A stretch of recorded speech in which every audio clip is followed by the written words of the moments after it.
Good morning.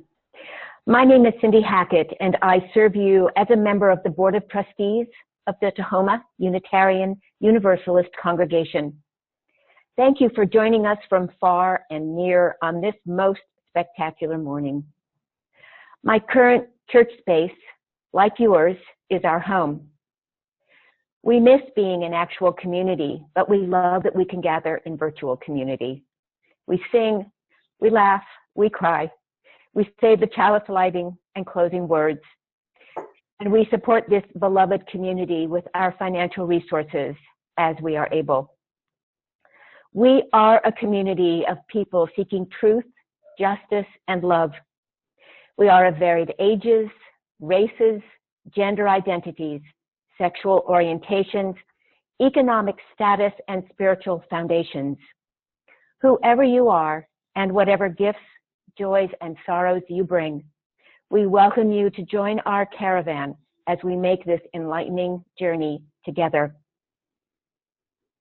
If you are new to our gathering, please let us know your names in the chat and consider including your email so we can add you to our e-news mailing list. If you are feeling in need of a little help from your friends, please let us know. We offer many ways to connect: e-news, webpage, Facebook page, and we look forward to widening our circle. There are a few announcements this morning. Church is amazingly busy. I'm so dazzled by that. Following worship this morning, children, youth, and their families are invited to join Nancy Slocum for Kids Chapel. You can email Nancy for the login information at dir.re@tahomauu.com, and this information will also be in the chat. Also today, join Doug Taylor at 12 noon for the Soul Matters Deep Dive. This adult exploration group is open to all, and you can join us by Zoom. Login information will be posted in the chat. This month's topic is, what does it mean to be a community of healing? And you can find those materials in this week's e-news. We'll also put a link in the chat where you can find those. Doug Taylor will be hosting Heart and Soul Circles on Wednesday mornings at 9 a.m. beginning this week.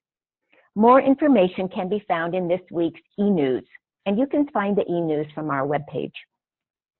Please register as soon as you can with Doug Taylor, and note that the group size is limited for these groups to ensure that there is time for sharing.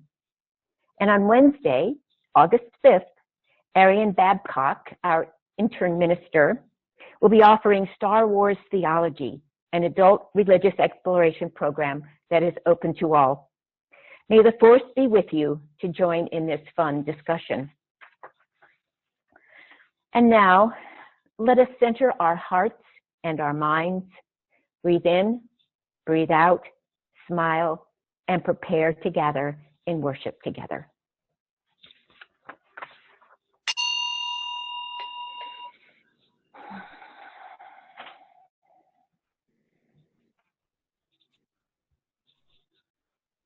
Good morning, everyone. It is a pleasure to be back from my vacation and with you again. I have missed our Sunday mornings together. Our opening words today are by the Reverend Gretchen Haley. Give up the fight for some other moment, some other life than here and now. Give up the longing for some other world, the wishing for other choices to make, other songs to sing, other bodies, other ages, other countries, other stakes. Purge the past and forgive the future, for each come too soon. Surrender only to this life, this day, this hour, not because it does not constantly break your heart, but because it also beckons with beauty, startles with delight, if only we keep waking up. This is the gift we have been given, these body clothes, this heartbreak, this pulse, this breath, this light, these friends, this hope. Here we remember ourselves, all a part of it all, giving thanks and centering joy. Come, let us worship together.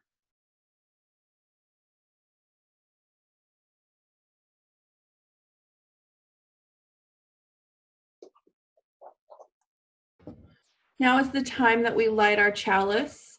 Please feel free to grab your at-home chalice and let us know where you're lighting it from.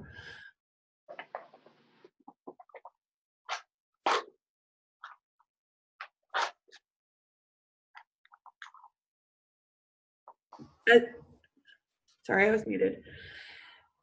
Please feel free to grab your own chalice and light it as Nancy lights it in our sanctuary, and join me in the Unison Reading that is in the chat. We light this chalice in deep respect for the mystery and holiness of life, in honor and gratitude for those who have gone before, with love and compassion for those who dwell among us, and with hope and faith for the generations to come.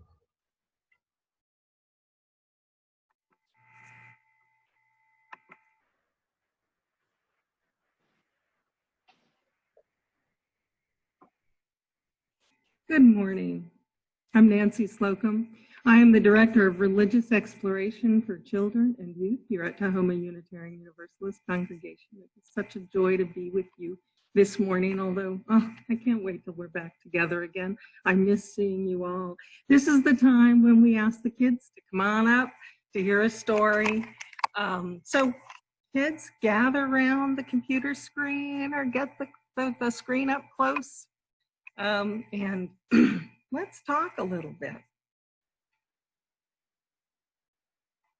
So this morning, my gosh, what a beautiful morning it is. I hope you're all enjoying this beautiful, beautiful sunny weather. I'm just delighting in this. This is my favorite time of the year, when it's warm and it's sunny and I get to be outside. And it reminds me of when I was a kid many, many years ago, and I would always seek out being close to the water. I was very lucky because I lived near lakes and streams and ponds, and I would go swimming and boating in the lakes. And my cousins and I, remember, we would go to streams, little creeks, and we'd try to dam them up. We'd move all the rocks, and we never got it completely dammed. And we always marveled that, you know, beavers could make these amazing dams that would form pools.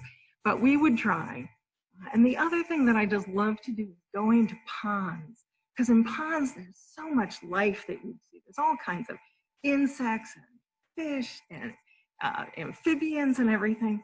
And one of the things that my brother and I used to do is that we would go to the ponds and we'd take like a jar or something, and we would try to catch tadpoles, or as we used to call them, we called them polywogs.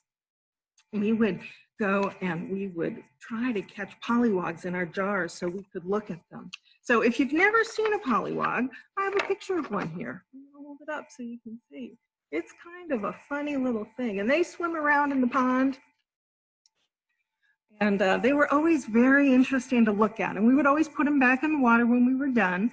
We didn't want to take them away because they belonged in the pond. So today's story is called The Fastest Poliwog in the Pond.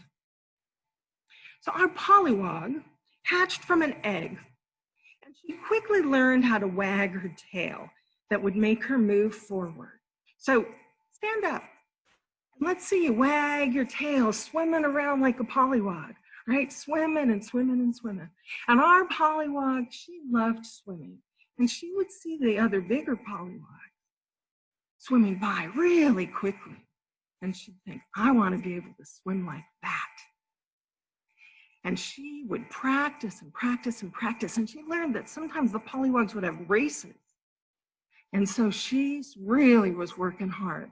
And before she knew it, she was entering the races. And she was kind of slow, but she got faster and faster. And then she became the fastest poliwog in the pond. And it was exciting for her. She worked hard to go fast, and she practiced every day. But she also took great pride that she was so fast, such a strong swimmer, right? Swimming. And then one day, she noticed that she wasn't going as fast as she used to be, and she felt something funny around her tail, because her tail used to move back and forth, and it was hitting on something. It's like, what's that? And she kind of craned her neck around the best she could, and what she saw growing next to her tail were two little limbs, two tiny little legs. And they couldn't really move yet, but they were there, and they would get in the way of her tail, and she just couldn't move as well. Well, she was still so strong and so fast that she still won some of the races, but she noticed that sometimes she wasn't winning the races. And that made her feel really sad. And as if that wasn't bad enough, she then noticed that in the front of her, little limbs were starting to grow. And they weren't much good yet, and she would still try to swim fast, but the limbs would slow her down, just the resistance against the water. And then, as if that wasn't bad enough, she noticed that her tail started getting smaller.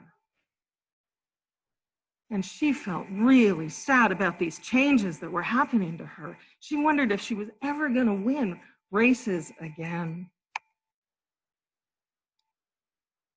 But then her legs began to grow. Let's see, I have a picture here of a Poliwog with some legs on it.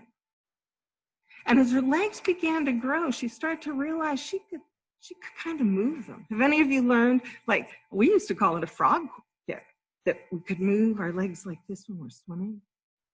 And she started noticing that moved her fast through the pond. And she kept practicing, and she'd do it with her front legs, and she'd do it with her back legs, and she'd get her whole body into it, and she could, with one kick of her legs, she could just glide all the way across the pond. And she thought, wow, this is pretty cool. And she noticed something else. You know, Poliwogs sometimes swim around, and occasionally they might accidentally get their heads out of the water, and they can't breathe when they're out of the water, and she'd have to quick dive back down. And then she noticed one day when she was out there, she could still breathe. Her body was changing, and she could still breathe even when her head was out of the water. So she would kick and glide and kick and glide and kick and glide. And she got over to the shallow part of the pond, and she had her head out of the water. She's looking around, and she looks up on the ground, and she sees all kinds of interesting things there. She sees ducks that are walking across with babies following them. She knows to keep away from the ducks, because ducks and frogs sometimes have a bit of a challenging relationship. But she also saw snakes, and she saw raccoons that would come down to feed by the pond. And she saw a whole big wide world out there in front of her, and she thought, I want to go look at that. And so she did what she does. She tried waggling her tail, and that didn't work very well. So she tried her gliding motion, and it just kind of scraped her on the sandy edge of the pond. So she thought for a bit, and she just thought, I gotta move. And she put all of her effort into moving her legs, and she hopped. And she hopped. And then she took bigger and bigger and bigger hops. And she realized she was no longer a Poliwog. She was a frog, a beautiful green frog. And as a frog, she was so lucky, because now she could live on land, but she could also live in the water, because frogs are amphibians, and they can live both in the water and on the land. And she looked around and realized she kind of had some of the good stuff that she had before, and some of the good stuff now in her new place. And she realized that even though those changes were hard for her, it was hard for her to get used to having these funny legs. She figured out how to use them. And it's probably not going to surprise you to hear that she started practicing her jumping, right? And practicing and practicing. And she maybe wasn't the fastest pollywog in the pond anymore. But I think she was a very celebrated jumping frog. And she began winning contests over and over. So that's our story about the fastest pollywog in the pond. But it reminds me that we all go through changes, don't we? Sometimes they're physical changes. We look very different from when we were first born, right? Or from when we were inside our mother's womb. We look very different from that. And we continue to grow. We get bigger. Sometimes we get stronger. Sometimes we start changing in our abilities. Like I know for myself, sometimes I've got a hip that bothers me a little bit. And that's a change that I've just had to learn to live with. But I don't let it stop me. Sometimes those changes are circumstances. Maybe we start going to a new school and have to learn how to be in a new school. Or maybe we're having to stay at home and do school from home. And maybe that isn't exactly how we want to be spending our time. But we work to accept the changes and look for the positive things that we can find in it. And sometimes the changes we make are decisions about how we want to live our lives or something we want to do in our lives. We might learn a new skill, like learning how to swim. It might be hard, it might be scary, but if we believe it's worth doing, we're willing to put up with some of that discomfort in order to make it happen because we believe good will come of it. We might find ourselves resisting change, but sometimes change is just going to happen. And like the pollywog, we can choose if we fight the changes or accept them and learn from them as we change. That is our time for all ages. And at this time, we usually say this is the time you can leave, but you might want to stick around for a couple of minutes because Reverend Linda has chosen a really cool video that shows another animal going through a metamorphosis. That's the term for the change that our pollywog went through, metamorphosis. She's got a really cool video about the metamorphosis of a cocoon to a butterfly. But when you do leave us, I want you to take these words with you. And think about the whole congregation singing these words to you. We hold you in our love as you go, as you go. May your heart be at peace as you go. To nurture the spark of your precious life, we hold you in our love as you go. Thank you.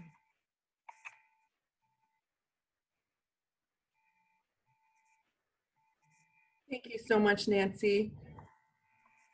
Now is the time where we offer our financial gifts to the work of this congregation. Thanks for considering to support our church during this uncertain and volatile time. You may follow the link in the chat on this slide. Click the link, text your donation, or contribute your support for our church members and staff working tirelessly to keep our congregation connected in new and dynamic ways. Every little bit helps, and while we are physically apart, our gifts are certainly stronger together.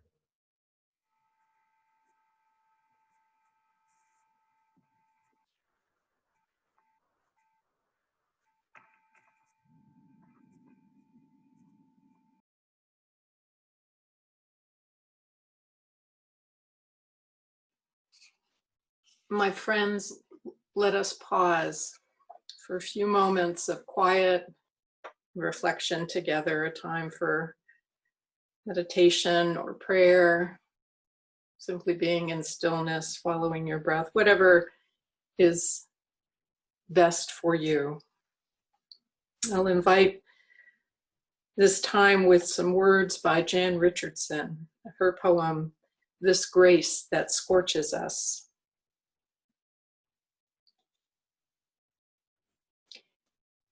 Here's one thing you must understand about this blessing. It is not for you alone.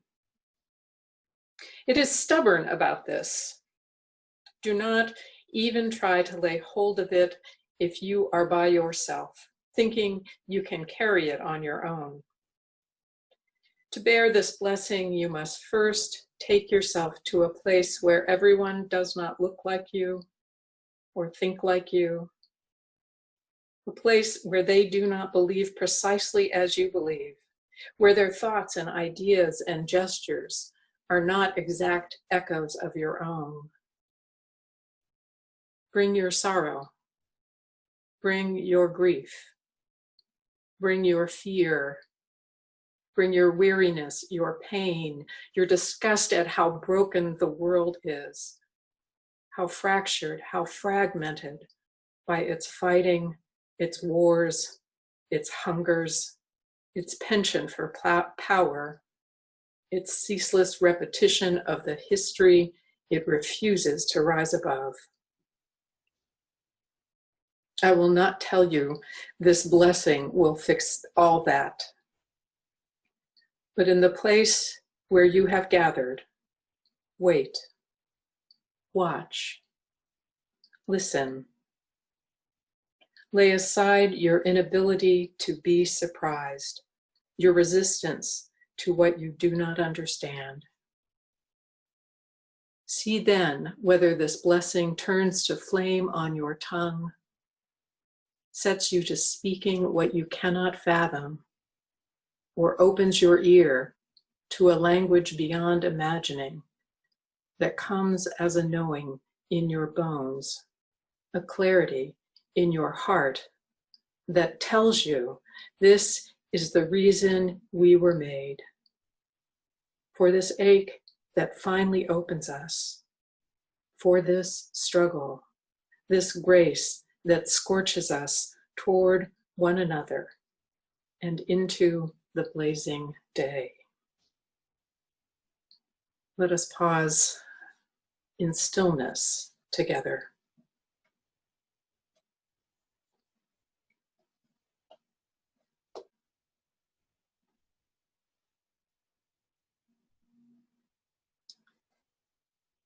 And so may it be. Amen.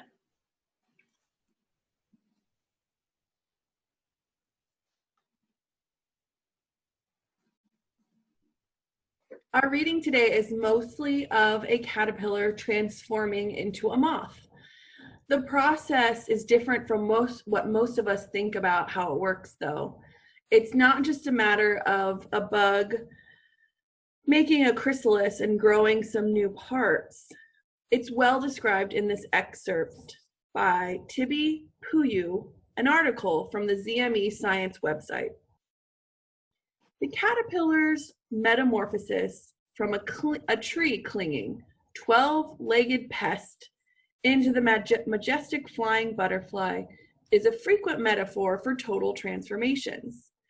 It's a truly fantastic mechanism developed by nature, yet while it may seem fantastic from the outside, this transformation looks pretty gruesome deep inside the chrysalis. In short, for a caterpillar to turn into a butterfly, it digests itself using enzymes triggered by hormones. Then, sleeping cells, similar to stem cells, grow into the body parts of the future butterfly. So you thought puberty was mean. Wait until you see this.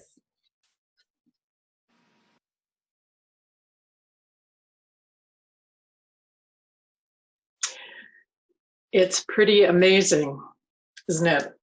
I love that video. Some years ago, during a sermon for the opening worship of a conference I was attending, my colleague, Jane Jepka, played with the theme of the days that we would be spending together, the conference title. We were going to be, if the conference designers were accurate, we were going to be transformed! Exclamation point, all caps. Or at least that was the invitation that we received. Jane wasn't sure about the whole idea. Do you know what it means to be transformed? She asked us. I'd like you just as you are, she exclaimed. Transformation she suggested, means that you are completely changed. And she really wanted to be able to recognize us all, each and every one of us, because she appreciated the people we were already. Over and over again through her sermon, she affirmed us all as good and worthy as we were, precious and beloved, warts and all. She didn't want to lose our beauty and the singular gift that we could offer to the world. She came in strong against the possibility that in 5 short days we could be made unrecognizable, that is, transformed. She was equally against the idea that this might, in fact, be a good idea. Now, I don't imagine that the conference planners were as amused by her keynote sermon as were the rest of us who sat in the congregation that day. We were laughing a lot. And I have to admit that I have casually tossed that word around, transformed, transformation. I've always thought of it as an intense change, but nothing that would obliterate what was before. And yet, that's what it is. It's like the idea of alchemy, another one that I have leaned into over time. I first started thinking about the alchemy that we create in our lives when I heard about it from a fellow student in seminary. Janet had been through some tough times in her life. Most recently, some years before, her husband had died, and she shared the experience of sitting at his bedside day by day in that leaden watch, awaiting his last breath. And that's what it felt like, she said. It felt like lead, something coarse and hard. But it was possible, she said to me, she reminded me, to turn that lead into gold, an act of alchemy, of transformation, she said, as she sat and sang to him and read to him. Those small acts of love did transform that time into a festival of love and care. The alchemists of old, though, back in the Middle Ages, were trying to make change in a crucible. That would be a container that can withstand ridiculously high heats that are used to transform substances into something entirely different. As I say, I've tossed these ideas around routinely in my ministry, but I have a new appreciation now for what it means to be transformed. I don't know how it is for you, but these last 5 months have forced transformations on us all that we probably would never have asked for and that we don't particularly want. The ongoing change that we're in for makes me long for Jane's affirmations. I liked things the way they were mostly. I want to recognize what I've always known in my life and in the life of my community and my country and my world. But as we know, even if we don't quite accept it, even if our fingers are crossed behind our backs hoping, this pandemic is going to transform our lives. And we don't have a clue, I suspect, what it's going to look like even in a year's time. For example, will we ever be able to sing together again? Back in the early days of the pandemic, there was a meeting of choral directors, and they suggested in that meeting that it would likely be over 2 years before that would happen again, before choirs and choruses could come together, before church members could be together in a building and sing together. Do you miss serving yourself a cup of coffee and having a homemade treat at coffee hour? I sure do. But that may be gone too. Hugs and handshakes with people who you're not sharing a home with, that may be a long way off. What we've taken for granted for centuries seems like it's all up for grabs. And more continues to be laid bare as we start seeing more clearly the long-term failures of our culture, of our system of government. Everything, it seems, is coming into sharper view.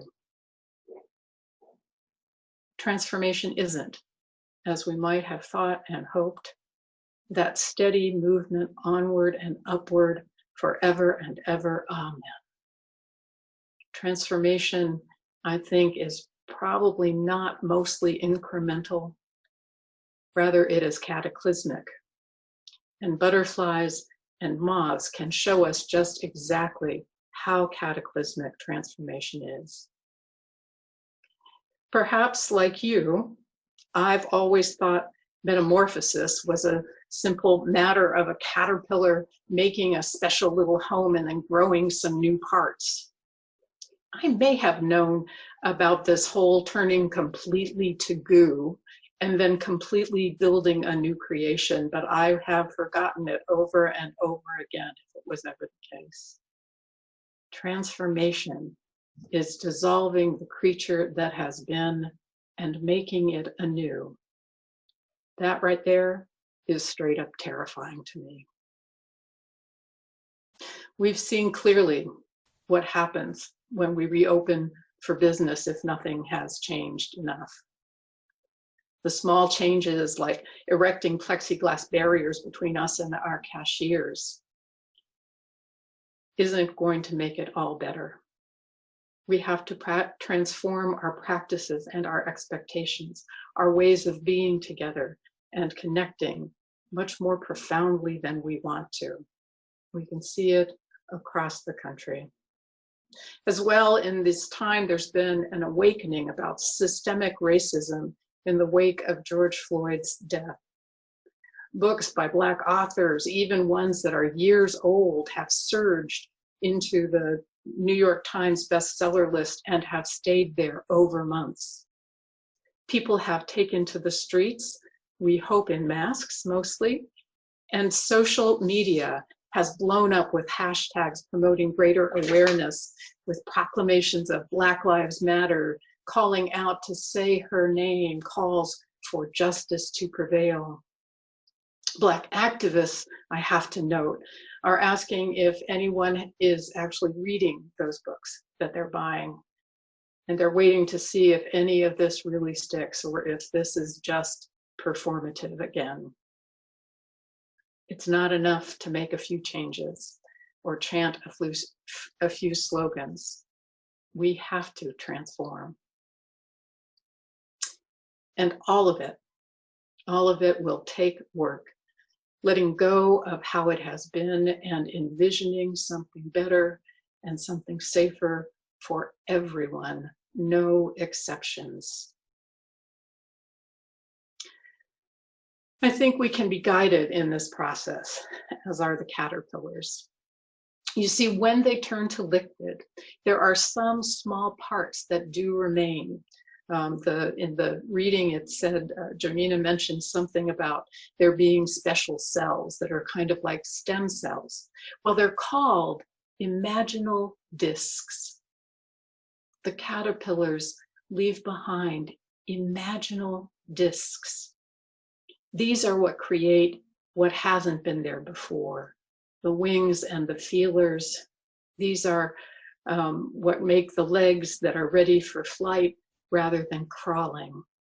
A wholly new creature is imagined and created that bears little, if any, resemblance to its previous self, all coming out of imaginal discs. So I wonder, what are our discs, my friends? What resides within us to help us transform? What persists and guides us in our transformation? I would invite you now to take a moment to reflect on what it is that persists and guides us in our transformation, and to share it as you are willing in the chat. Janina and I We'll share, we'll read them aloud as we go. Ricky says the fruits of the Spirit, those are her imaginal discs. What persists for me is creativity, says Michelle.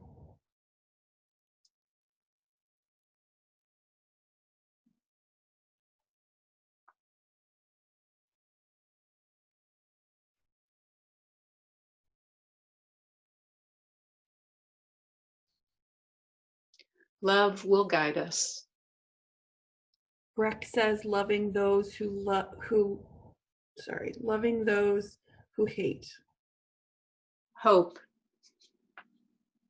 Joy. What persists for me is family cohesion.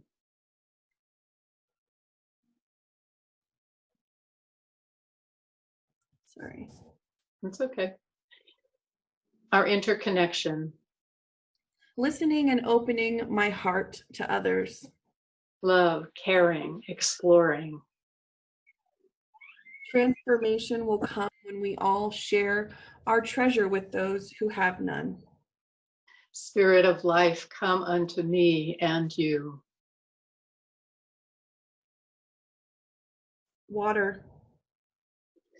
Knowing my fellow conversationalists are good people, even if we disagree or have different experiences. The grand unfolding, I trust, is moving us toward a more just world.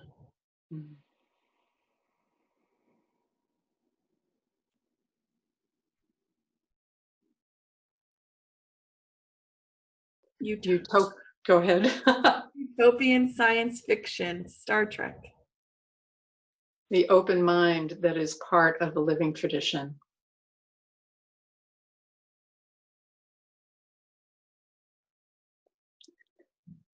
Thank you, friends, for that sharing.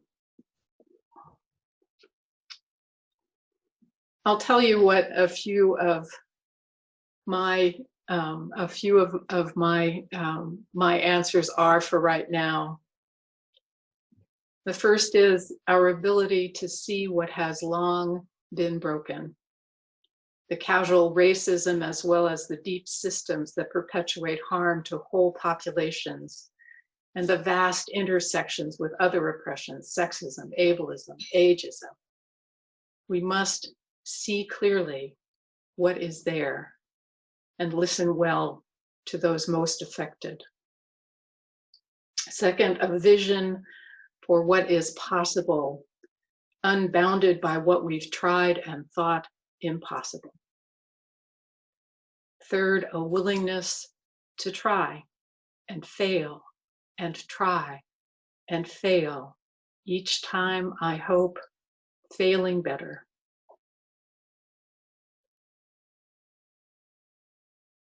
Next, we need places to share the grief of what we are losing and what we will lose in this time of transformation. Most important of all, though, most important of all, of our imaginal discs that we carry within us through transformation is a love for each other that is fierce and unbounded. A love that cannot be just for those who are close to us, those who look like us, who believe and practice as we do, but rather for the whole of humanity, and especially for those who have struggled most, those who have been beaten down, and especially those who are lost and abandoned and mostly forgotten. My friends, we are in a long haul of recovery and transformation. What keeps me going is the possibility and the promise of what we can create, what good we can transform out of the pain and the loss and the struggle of these last months and of the months ahead. So as we move from here, Let us be bold and fierce in our loving, strong and forgiving as we imagine and transform our lives and the lives of our communities. Amen. I invite you now to pause for a few moments, to set an intention as we are in stillness together. If there has been anything in our time together today, in words or the images, in the music or the community, if there has been anything that has touched you and moved you, I invite you to set an intention for how you will carry it out into your days. Let us pause in stillness yet again.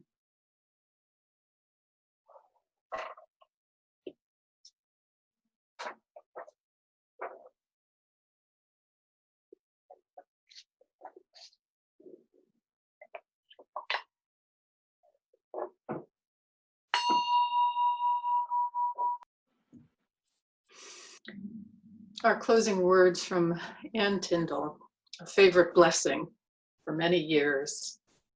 She writes, "I am reminded that what will get us through times of rapid change, hard times, times of uncertainty, dangerous times, will be our ability to be blessed and fed by abiding things.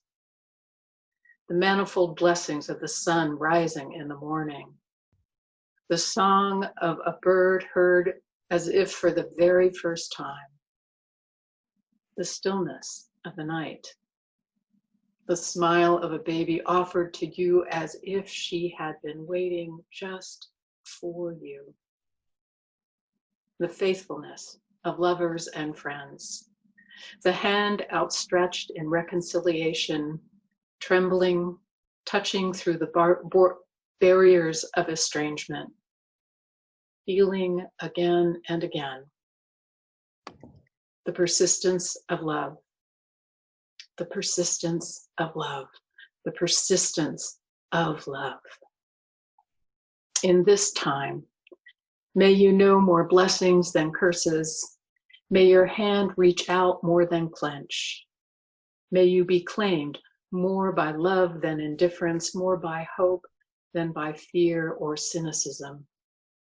And may the creative power rise up in you, grounding you and guiding you to the border of what is yet possible for you, those close to you, and for the world. So may it be with us all today and in the days to come until we are together again. Amen.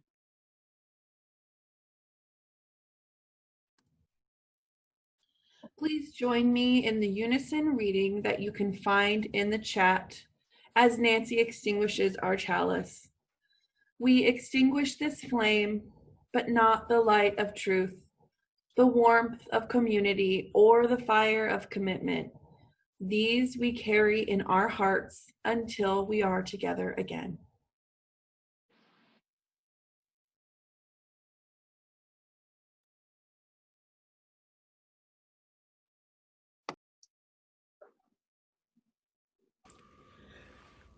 From you I receive, to you I give, together we share, and by this we live. From you I receive, to you I give, together we share, and by this we live.